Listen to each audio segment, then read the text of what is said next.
it is at serial number 9 of my book 3 paper book. And ये वैसे एक थोड़ा सा ऑड भी लगता है कि एक लोअर फोरम आके हायर फोरम का कहे कि जी आपने जो मेरा फैसला सेटिस्फाइड क्यों गलत है। सर फिर आप मैजिस्ट्रेट को भी अथॉरिटी दे दें जब उनका फैसला सेटिस्फाइड हो, तो ये क्या किस तरह कर दिया। यही तो मैं कह रहा हूँ कि ऑड लगता है कि कैसे and second judgment, lower forum आए और वो हायर फोरम पे इतराज करे। जी सर, सेकंड जजमेंट है PLD 2020 सुप्रीम कोर्ट 586, ये सीरियल नंबर 10 पे है और बुक 3।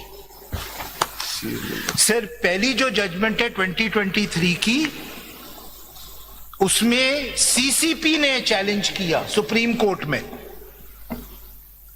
अगर आप ये देखिएगा पेज 60 पे, ये बुक 3 में CCP ने चैलेंज किया सर। पेज 60 की बात कर रहे जी हैं? जी 60।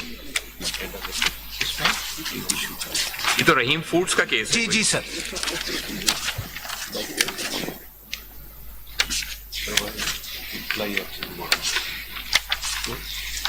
मैंने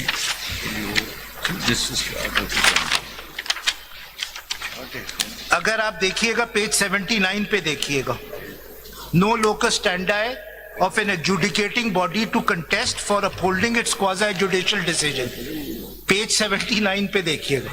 तो जब पिछली जजमेंट से बताए वो कि आप रिव्यू फाइल नहीं करते, क्या जजमेंट बताई sir? Serial number PLD 2023 supreme court 516। Serial 9 और 10। 9 and 10 जी सर 9 पे जरा पेज 79 देख लीजिएगा पेपर बुक 3 का। ठीक है, मैं सब नोट कर रहा हूँ। पैरा 23। जी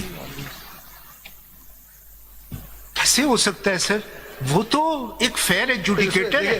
इसमें ये इस हद तक तो हो सकता है कि अगर उसके खिलाफ कोई रिमार्क, बिल्कुल कोई रिमार्क्स और मैं आपसे agree. As far as merit of the case, facts of the case are concerned, उस पे डिसीजन तो वो ये नहीं कह सकता कि ये इनके हक में थे। अच्छा नेक्स्ट पेज देख लीजिएगा, पेज 80 देखिएगा, Wafaqi Mohtasib which is like an other adjudicating authority, उसके बारे में भी ये कहा गया कि you can not challenge the decision.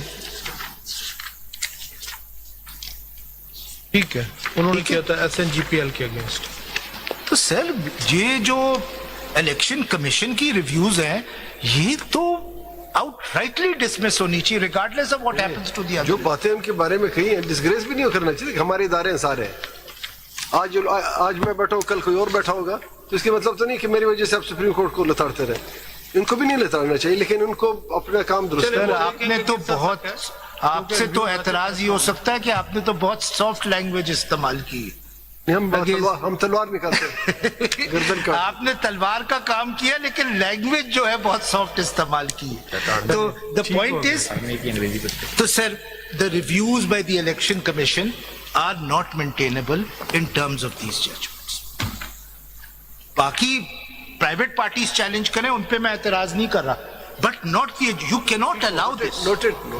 Thank you sir, thank you sir. you have completed your argument. नहीं सर, नहीं सर, सर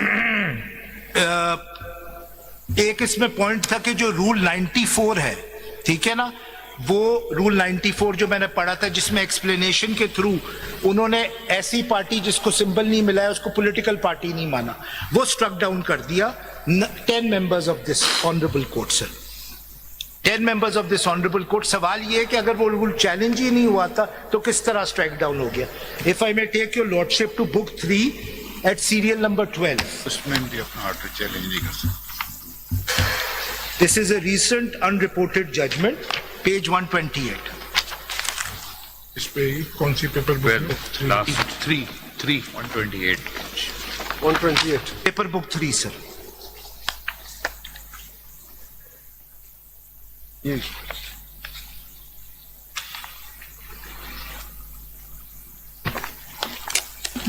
कहाँ से मिली?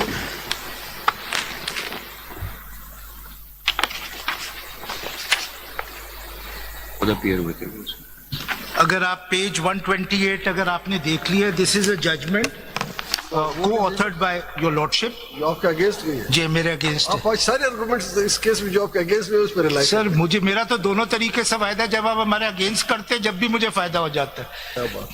तो इसमें सर जो रूल था जो रेफर हुआ है पहले पैराग्राफ में, that was not challenged in the petition, neither in the appeal nor in the CP, but rightly so आपने ये कहा कि भाई हमारी जो मेन डिक्लेरेशन है उसका तो नतीजा ये होगा कि रूल भी अल्ट्रा वायरीज है।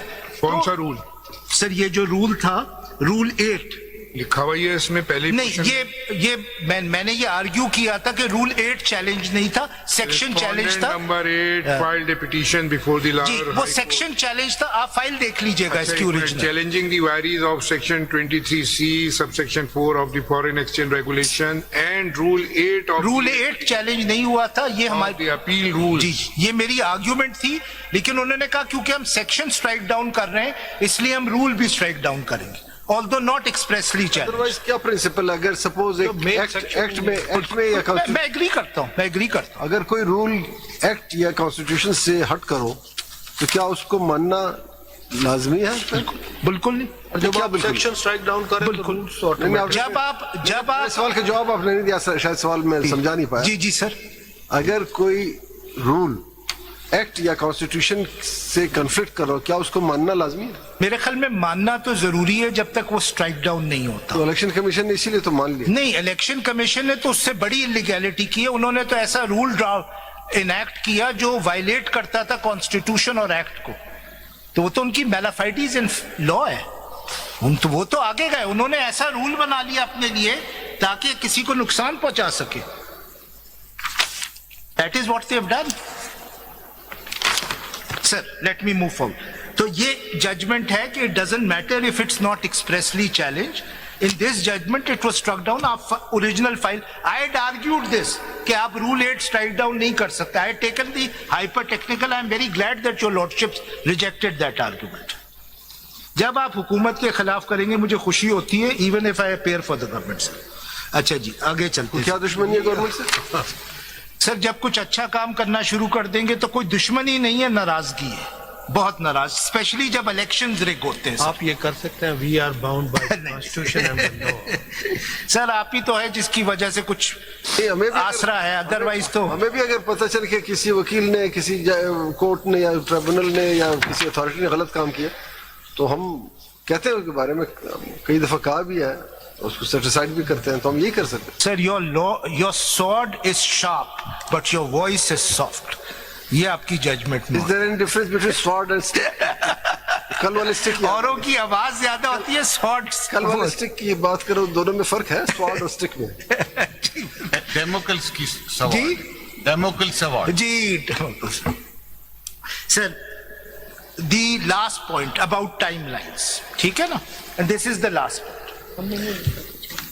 टाइमलाइन पर मेरे जजमेंट में बता दे, कल आपने कहा था टाइमलाइन कहाँ से एक्सटेंड किया? सर एक चीज मैंने और पहले टाइमलाइन बताएंगे। वो गलत जरा कही थी शुरू में, वो मैं जरा अपने आप को आखिर में करेक्ट करूंगा, 2 मिनट लूंगा, but let me just timeline का आपके उससे भी करता हूं। Sir if your lordship may kindly see the paper book CMA 5118, ये जो टाइम बढ़ा दिया है sir for independence to join, ठीक है ना, वो क्या हो सकता था या नहीं, that's the issue.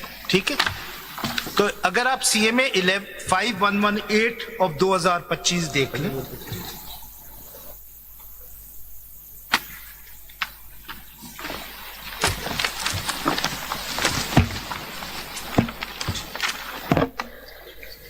Ji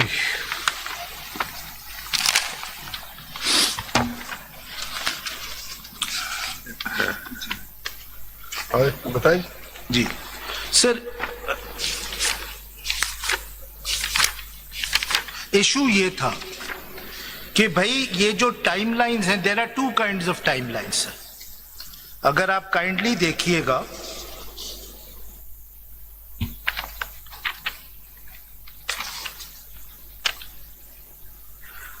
page 54,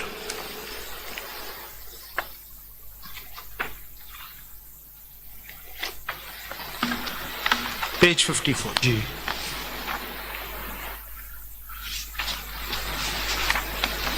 ji sir ये देखिएगा, ये इलेक्शन कमीशन का नोटिफिकेशन है 22 दिसंबर 2023 का। सर इसमें वो पूरा शेड्यूल गिवन है अबाउट द इलेक्शंस.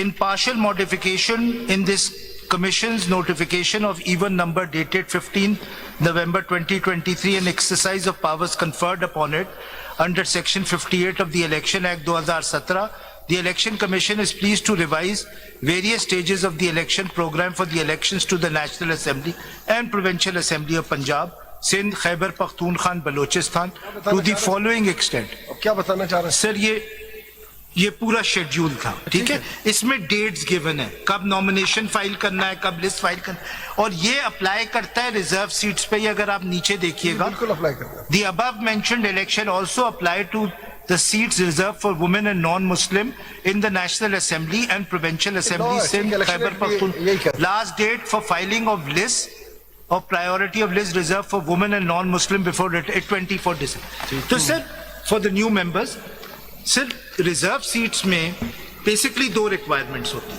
पहली रिक्वायरमेंट होती है पॉलिटिकल पार्टीज को लिस्ट फाइल करनी होती है कि ये हमारे मेंबर्स है, और वो प्रायोरिटी लिस्ट होती है. और फिर उन मेंबर्स को नॉमिनेशन पेपर्स किसी की तरह, कोई इलेक्शन नहीं होता एज सच, लेकिन उस लिस्ट पे इन टर्म्स ऑफ प्रोपोर्शनल रिप्रेजेंटेशन वो इलेक्ट हो जाते हैं. तो इसका एक शेड्यूल होता है. Now one of the objections is कि ये जो शेड्यूल है ये तो खत्म हो गया है रिजर्व सीट्स के हवाले से. तो मेजॉरिटी जजमेंट्स ने एक इन अ सेंस नया शेड्यूल इशू कर दिया है. ठीक, फैसल इसमें मेरा ख्याल इस हद तक तो नहीं है. ये तो पीटीआई का तो था. आप पढ़े ना वो मेजॉरिटी जजमेंट में जो डायरेक्शन है और शॉर्ट ऑर्डर में किधर है वो? उसमें तो फर्दर लिस्ट भी हो सकती है. वंस लिस्ट इज फाइल्ड, नहीं, लेकिन अगर पहली लिस्ट फाइल हो गई हाँ हो जी, तो पीटीआई की तो थी लिस्ट. जी, क्योंकि वो जो इनके सर नॉमिनेशन पेपर्स का भी है ना. साहब के जरिए जो आई थी ना, मैं एक चीज मैं कंप्लीट कर लूं वो सर. जो एक्सटेंशन ऑफ टाइम नहीं, मैं कंप्लीट वो 51 में ज्वाइनिंग वाली बात है. ये कोई नई बात नहीं है कि इलेक्शन कमीशन ने इलेक्शन के बाद भी एक नया शेड्यूल इशू किया है और पार्टीज के लिए. ये हमारे लिए मतलब सुप्रीम कोर्ट तो कर ही सकता है, इलेक्शन कमीशन ने खुद किया. पेज 30 देखिएगा 2018 के इलेक्शन में. नहीं फैसल इसमें मेरा ख्याल इसमें सर एक मिनट बस, मैं जल्दी से पॉइंट इसमें तो नहीं सर, ये बहुत इंपॉर्टेंट. ये कहना कि मेजॉरिटी ने एक अपनी टाइमलाइन दे दी. भाई इलेक्शन कमीशन एक नई टाइमलाइन दे देता है. जब उनके बाप आते हैं, मेरे ख्याल में बाप पार्टी जब आते हैं, तो वो जब बाप पार्टी आ जाती है तो एक नया शेड्यूल एकदम से आ जाता क्या है. आप कहते हैं कि वो गलत काम हम भी करें? नहीं, मैं कह रहा हूं कि ये कौन होते हैं ये कहने वाले कि नया शेड्यूल नहीं दिया जा सकता. ये तो खुद करते हुए आए. देखिए पेज 30 पे, they are bound by the law, वो भी under the law. When it was बाप पार्टी they were not. वो क्यों होगा? दैट इज तो बाप होता है सर. Page 30 sir. 9 अगस्त 2019. अभी आपने ये 54 पढ़ा है, ये भी इन पार्शियल मॉडिफिकेशन नया आया है. पहले कोई और होगा. जी, वो 2 दिन पहले का था. 2 दिन. लेकिन 30, 31, 32 पे तो सर उन्होंने एक पार्टी के लिए जिसने एसआईसी की तरह कोई इलेक्शन सीट नहीं जीती थी, उसको इंडिपेंडेंट्स ने ज्वाइन किया, उसके लिए नया शेड्यूल इशू किया और उसको रिजर्व सीट्स दे दी. और ये कहते हैं कि सुप्रीम कोर्ट में ये तो हो सकता है ना कि जो अगर लिस्ट एग्जॉस्ट हो जाए, सपोज एक पार्टी लिस्ट देती है 10 कैंडिडेट, इन्होंने तो कोई लिस्ट नहीं दी थी. बात तो पूरी सुन. जी 10 कैंडिडेट की लिस्ट देते हैं, लेकिन उनकी सीट्स ज्यादा हो जाती है 12-15, तो वो 12 या 10 के बाद के जितने लोग हैं वो नई लॉ परमिट कर. सुन ले, आई एग्री. सुन ले. जी अभी तक बात ही नहीं एग्री किस बात से करो. नहीं आपकी बात समझ में आ जाती है जल्दी सर. अच्छा थैंक यू. नहीं बताइए, बोलिए. जब समझ आ गई नहीं बताइए सर ऐसे ही. आपको मालूम है मुझे तारीफ करने का शौक. फाइल की थी पीटीआई ने रिजर्व सीट. जी बात की है. जो कब की थी? सुन ले, वो उसी वक्त दे दी थी 22 को ये जजमेंट में लिखा हुआ है। इस बात को कंप्लीट कर ले जरा। 10 के बाद के जो नंबर आते हैं वो नई लिस्ट आती है जी, तो अगर एग्जॉस्ट हो जाती है ज़ाहिर नई लिस्ट के बाद नए नॉमिनेशन पेपर आते हैं। जी, तो जब नए नॉमिनेशन ज़ाहिर उसके लिए स्क्रूटनी बिल्कुल, उसके लिए बिल्कुल, शेड्यूल होगा, स्क्रूटनी उसके लिए अलग बिल्कुल। होगी, उसकी अपील टाइम होगा, फाइनल डेट होगी सबमिशन की। लेकिन इसमें ये नहीं किया था। 30 में यही था, आपने गौर से पढ़ा नहीं है। उसमें यही था कि वुमेन सीट एग्जॉस्ट हो गई थी पाकिस्तान तहरीक इंसाफ की वजह से, और नॉन सबमिशन और लिस्ट थी बाई। नहीं, उन्होंने लिस्ट ही नहीं खत्म की थी सर। लिखा है इसमें। नहीं, बाप पार्टी ने जिसने लिस्ट ही नहीं जमा की है, जिसने लिस्ट ही जमा नहीं की है, वो किस तरह आ सकता है बात? तो SIC ने भी नहीं की ना, आपका नहीं, प्रॉब्लम वो गलत का नहीं था। वो गलत। आप बिल्कुल सही कह रहे हैं, तहरीक इंसाफ तक। मैं बात कर रहा हूँ बाप। वो गलत था जी। पिछले दिनों फादर्स डे भी था, छोड़ दे उसको। नहीं सर, ये वैसे तो बाप इज सच है, लेकिन यहाँ जब इलेक्शन में बाप बाप आ जाए ना, इट्स वेरी प्रॉब्लमैटिक। तो मैं ये दिखाना चाहता हूँ ये कौन होते हैं सर, ये आप कहने वाले ये आप क्या कहना चाह रहे हैं कि 2018 में बाप इन्वॉल्व थे? 2018 के इलेक्शन बाप सर इन्वॉल्व बाप पार्टी तो इन्वॉल्व था उसमें। ये तो इन्वॉल्व थे सर, और इनके लिए फैसिलिटेट किया जा सकता हम आपसे पूछ रहे हैं 2018 अच्छा, आप सर। रेफर करें 2018 के इलेक्शन को बाप